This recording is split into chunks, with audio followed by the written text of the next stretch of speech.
Hello, friends. Welcome to day 10 of Gyan Group. And we continue our reading with from the book The Courage to Be Disliked. And yesterday we um, read the chapter. We started with the second night, and we spoke of the subchapter called Why You Dislike Yourself, where we're talking about how the youth feels very disgusted about himself and he feels he's not good enough, and he that's why he doesn't want to interact with people, and how the philosopher explains him that with an example of a girl who feared who had fear because she would blush, and that prevented her from expressing her love to a person she liked, and how she used that as the fear of blushing as as a symptom to not face rejection. And in that it's not about curing the symptom, but it's about giving encouragement and about understanding that it's okay, and becoming strong to face whatever is the outcome. So, what the point he was trying to make was that you like your symptom because you use it as a tool to not feel hurt, not get hurt, and you use it as a tool to sort of mask your real fear, or the fear of uh, so a good problem is, so towards the end he said a good way is admitting that I'm using this a, as a shield to not face the hurt, and you cannot. And also he says that to get rid of all the problems, in the entire universe you can stay alone, but no one can do that, right? We as human beings are beings who are always in interaction with somebody, someone, something. So we move to the next subchapter. It is called All Problems Are Interpersonal Relationship Problems. So, continuing from the last chapter, the youth said, wait a minute, I'm supposed to just let that one slip by? To get rid of one's problems, all one can do is live in the universe all alone? What do you mean by that? If you lived all alone, wouldn't you be horribly lonely? The philosopher. Oh, but being alone isn't what makes you feel lonely. Loneliness is having other people and society and community around you and having a deep sense of being excluded from them. To feel lonely, we need other people. That is to say, it is only in social contexts that a person becomes an individual. Otherwise, if you're alone, there's no question of individual and group, right? I think I love this. The youth. If you were really alone, that is, if you existed completely alone in the universe, you wouldn't be an individual and you wouldn't feel lonely either. The philosopher. I suppose the very concept of loneliness wouldn't even come up. You wouldn't need language, and there would be no use for logic or common sense either. But such a thing is impossible. Even if you lived on an uninhabited island, you think about someone far across the ocean. Even if you spend your nights alone, you strain your ears to hear the sound of someone's breath. As long as there is someone out there, somewhere, you will be haunted by loneliness. The youth. But then you could just rephrase that as if one could live in the universe all alone, one's problems would go away, couldn't you? The philosopher says, in theory, yes, as Adler goes so far as to assert all problems are interpersonal relationship problems. The youth, can you say that again? The philosopher, we can repeat it as many times as you like. All problems are interpersonal relationship problems. This is a concept that runs the very root of Adlerian psychology. If all interpersonal relationships were gone from this world, which is to say, If one were alone in the universe and all other people were gone, all manner of problems would disappear. The youth. That's a lie. It's nothing more than academic sophistry. The philosopher. Of course, we cannot do without interpersonal relationships. A human being's existence, in its very essence, assumes the existence of other human beings. Living completely separate from others is, in principle, impossible. As you are indicating, the premise, if one could live all alone in the universe, is unsound. Yeah, here I would also like to add that when the idea that I exist as this individual is is always my existence co- it is itself is a dual idea. I exist in this world along with this, like my existence and the individual means that there is something separate from him, and that's why he's an individual, right? And I think I quite agree with this. As you are indicating, the premise, if one could live all alone in the universe, is unsound, the youth says that's not the issue I'm talking about. Sure, interpersonal relationships are probably a big problem. That much I acknowledge. But to say that everything comes down to interpersonal relationship problems, now that's really an extreme position. What about the worry of being cut off from interpersonal relationships? The kind of problems that an individual agonizes over as an individual, problems directed to oneself. Do you deny all that? Philosopher. There is no such thing as worry that is completely defined by the individual. So called internal worry does not exist. Whatever the worry that may arise, the shadows of the other people are always present. I think that's deep. Youth. But still, you're a philosopher. Human beings have loftier, greater problems than things like interpersonal relationships. What is happiness? What is freedom? And what is the meaning of life?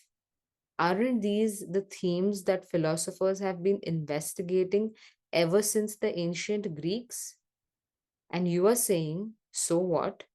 Interpersonal relationships are everything? It seems kind of pedestrian to me. It's hard to believe that a philosopher would say such things.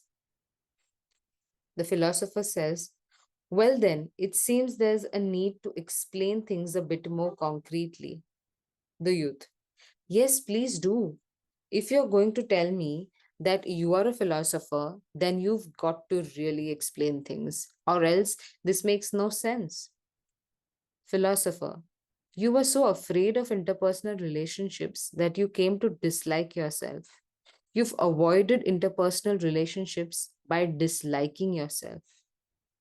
These assertions shook the youth to his very core. The words had an undeniable truth that seemed to pierce his heart. Even so, he had to find a clear rebuttal to the statement that all problems that people experience are interpersonal problems, interpersonal relationship problems. Adler was trivializing people's issues. The problems I am suffering from aren't so mundane. The name of the second subchapter, the further subchapter is Feelings of Inferiority are Subjective Assumptions. The philosopher says, well, let's look at interpersonal relationships from a slightly different perspective. Are you familiar with the term feeling of inferiority? The youth. What a silly question. As you can surely tell from our discussion up to now, I am just a huge blob of feelings of inferiority. The youth, the philosopher. What are those feelings specifically? The youth says, well, for instance, if I see something in a newspaper about a person around my age, someone who's really successful, I'm always overcome with these feelings of inferiority. If someone else who's lived the same amount of time I have is so successful, then what on earth am I doing with myself? Or when I see a friend who seems happy, before I even feel like celebrating with them, I'm filled with envy and frustration. Of course, this pimple covered face doesn't help matters, and I've got strong feelings of inferiority when it comes to my education and occupation. And then there's my income and social standing. I guess I'm just completely riddled with the feelings of inferiority. The youth is really, yeah, we can see that. The philosopher says, I see. Incidentally, Adler is thought to be the first to use the term feeling of inferiority in the kind of context in which it is spoken of today. The youth. Oh, I didn't know that. Philosopher. In Adler's native German, the word is Minderwertigkeitsgefühl, which means a feeling, Gefühl. 1 minute, I'm going to read again. Minderwertigkeitsgefühl, which means a feeling. Gefühl means feeling of having less, that is minder, worth is wert. So, feeling of inferiority is a term that has to do with one's value judgment of oneself. Minderwertigkeitsgefühl. Nice. The youth. Value judgment. So, the feeling of inferiority is a term that has to do with one's value judgment of oneself. Youth, value judgment, philosopher. It's the feeling that one has no worth or that one is only worth so much. The youth, that's a feeling I know well. That's me in a nutshell. Not a day goes by without me tormenting myself that there's no point in being alive. The philosopher, well, then, let's have a look at my own feelings of inferiority when you first met me. What was your impression in terms of physical characteristics? Youth, well, the philosopher says, there's no need to hold back, be direct. The youth, all right, I guess you were smaller than I'd imagined. The philosopher, thank you. I'm 155 centimeters tall. Adler was apparently around the same height. There was a time until I was right around your age, actually, when I was concerned about my height.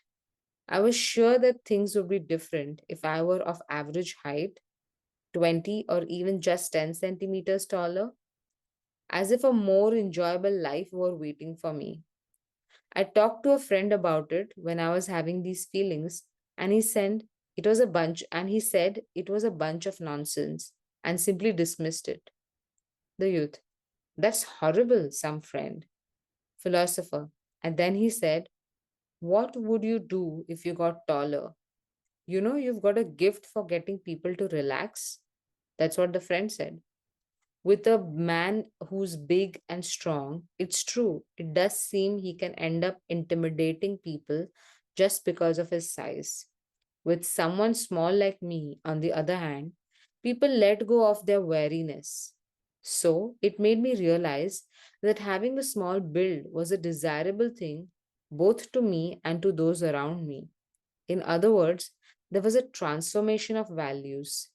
I'm not worried about my height anymore. The youth.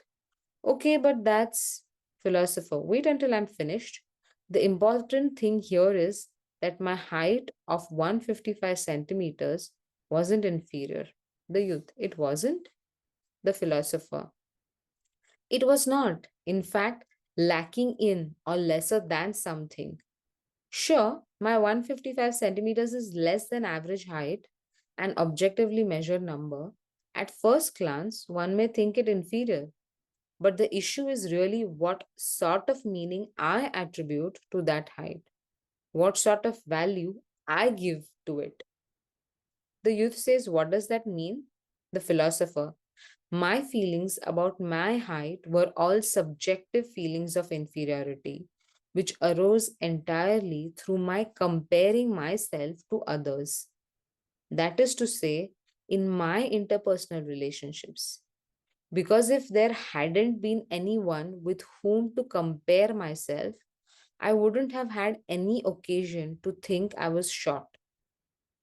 Right now, you too are suffering from various feelings of inferiority. But please understand that what you are feeling is not an objective inferiority, but a subjective feeling of inferiority. Even with issue like height, it's all reduced to its subjectivity. In the youth says, in other words, the feelings of inferiority was suffering from in subjective interpretations rather than objective facts. The philosopher, exactly. Seeing it from a friend's point of view, that I get people to relax or I don't intimidate them, such aspects can become strong points. Of course, this is a subjective interpretation. You could even say it's an arbitrary assumption. However, there is one good thing about subjectivity: it allows you to make your own choice. Precisely because I'm leaving it to subjectivity, the choice to view my height as either an advantage or disadvantage is left open to me. Youth. The argument that you can choose a new lifestyle? Philosopher. That's right. We cannot alter objective facts, but subjective interpretations can be altered as much as one likes. And we are inhabitants of a subjective world. We talked about this at the very beginning, right? Youth, yes.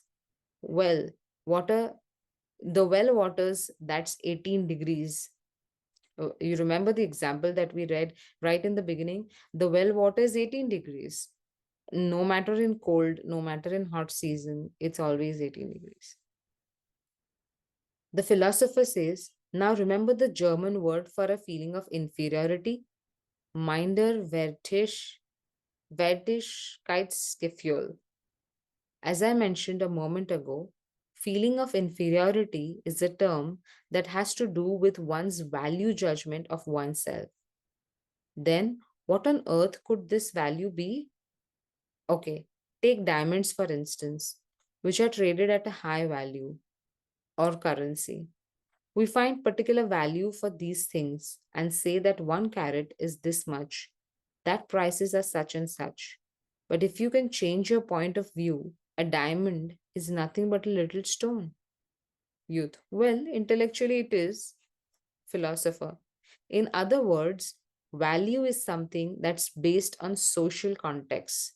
The value given to $1 bill is not an objectively attributed value, though that might be a common sense approach. If one considers its actual cost as printed material, the value is nowhere near $1. If I were the only person in this world and no one else existed, I'd probably be putting those $1 bills in my fireplace in winter time. Maybe I'd be using them to blow my nose. Following exactly the same logic, there should have been no reason at all for me to worry about my height. The youth. If you were the only person in the world and no one else existed? Philosopher. Yes. The problem of value in the end brings us back to interpersonal relationships again. The youth says, so this connects to what you're saying about all problems being interpersonal relationship problems. The philosopher says, yes, that's correct. Wow. I think that's deep, really deep. So, subjective context. I mean, I'm just throwing words that were important here. One was the feeling of inferiority, then was the idea of subjective assumption. Could be different for you and me. And I think it's great to look at it this way. So please take some time and maybe you can on YouTube there's a possibility that you can reduce the speed, increase the speed of the videos, so you can always or you can always go back and listen to it again. The way I'm reading right now, um so I used to listen to my guru, and it took me, so when we're usually used to watching and reading either, or taking a book and reading, but with lockdown and medias like Audible, people these days do different work, and they're doing something like cleaning the house or walking and listening. And I think I love that idea because it really develops your focus, and it also develops a deep listening habit. So I think and Gyan Group is a perfect example of developing deep listening. And these are heavy books. I never. This is not easy. This is not simple. I'm not reading a poetry also or something that's really uh, purely entertaining. This is something that is value addition to you in your life, and that's why it will be. Uh, it will also develop a deep listening habit. So I hope you like it. And please share your comments. Please share your views about what I'm reading. And yeah, like, share, subscribe, hit the notification bell, like I always say. And meditation coming right next. See you in the next video. Bye bye. Lots of love. Close your eyes. Bring yourself in a graceful posture. Bring your attention to your breath.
Take your own time. And if you feel like, you can rub your palms, bring them over your eyes and face. And welcome back.